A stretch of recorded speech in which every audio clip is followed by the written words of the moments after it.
আসসালামু আলাইকুম প্রিয় দর্শক, কি অবস্থা? সবাই কেমন আছেন? এই তো আমি আল্লাহ তাআলার অশেষ রহমতে ভালো আছি। আজকে বাড়িতে চলে আসলাম, আগামীকাল থেকে ছুটি। অফিস শেষ করার সাথে সাথে এই তো বৃষ্টিতে ভিজে এক প্রকার বাড়িতে এসেছি আজকে। আজকে বাড়িতে আসতে আসতে প্রায় রাত 11টা বেজে গেছে। বাসায় এসে ফ্রেশ হয়ে এই তো খেতে বসে পড়েছি। প্রথমে ভাজি দিয়ে ভাত খেয়ে নিলাম, এরপর এতে মুরগির মাংস নিয়ে নিচ্ছি 1 পিস, প্লাস সাথে ছিল আলু।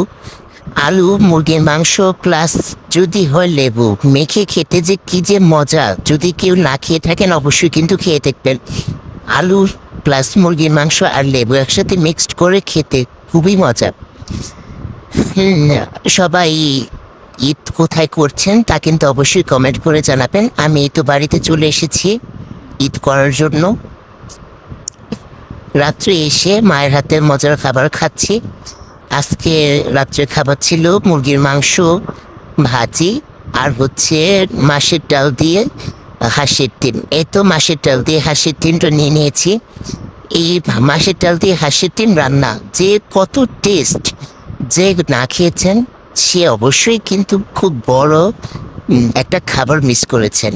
যে যে এই খাবারটা খাননি সে কিন্তু অবশ্যই বাড়িতে ট্রাই করে দেখবেন, সে মজার।